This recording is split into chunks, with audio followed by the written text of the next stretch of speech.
Chicken fry with semi gravy ఎలా చేస్తారో మీకు తెలుసా? నేనైతే చాలా బాగా చేస్తా. నా రెసిపీ మీతో షేర్ చేస్తా. మీరు ట్రై చేయండి. అంతే బాగొస్తది. నేనైతే ఈసారి ఓవర్ నైట్ మ్యారినేట్ చేసిన చికెన్ వాడుతున్నా అనమాట. చికెన్‌ని ముందు రోజు మ్యారినేట్ చేయాల్సిన అవసరమేం లేదు. కానీ నాకు నెక్స్ట్ డే చాలా పని ఉండే అనమాట. అది ఈజీ అవ్వడాని కోసమని ముందు రోజే మ్యారినేట్ చేసేసుకున్నా. మ్యారినేట్ చేసేటప్పుడు ఉప్పు, కారం, పసుపు, అల్లం వెల్లుల్లి పేస్ట్, చికెన్ మసాలా, గరం మసాలా అయితే వేసి మ్యారినేట్ చేశా అనమాట.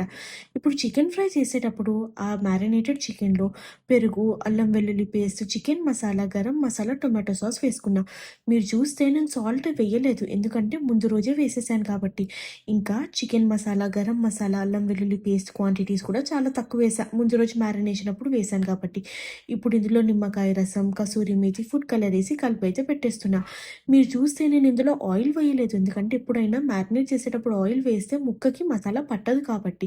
సో, ఒక హాఫ్ అన్ అవర్ తర్వాత ఆయిల్ పోసాననమాట. వడకు పెట్టుకున్న వేడి నూనె ఉండే. అది అయితే పోసి కలిపేశాను. ఇంకా చికెన్‌ని స్టవ్ మీద పెట్టినప్పుడు 2 మినిట్స్ హై ఫ్లేమ్‌లో, దాని తర్వాత 15 మినిట్స్ మీడియం ఫ్లేమ్‌లో పెట్టాలి. మీడియం ఫ్లేమ్‌లో పెట్టినప్పుడు లిడ్ పెట్టండి. అప్పుడు చికెన్ నుండి వాటర్ అంతా రిలీజ్ అయితది.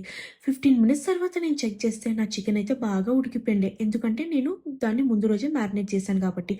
మీరు దీన్ని ఇన్‌స్టంట్‌గా చేసుకుంటున్నారైతే ఒక 25-30 మినిట్స్ అలా పడతది. ఈ చికెన్ నుండి వాటర్ కొంచెం ఇంకిన తర్వాత నాకు నచ్చిన కన్సిస్టెన్సీ వచ్చిన తర్వాత ఫ్లేమ్ అయితే ఆఫ్ చేసుకున్నా. మీరు ట్రై చేసి చెప్పండి ఎలా ఉందో?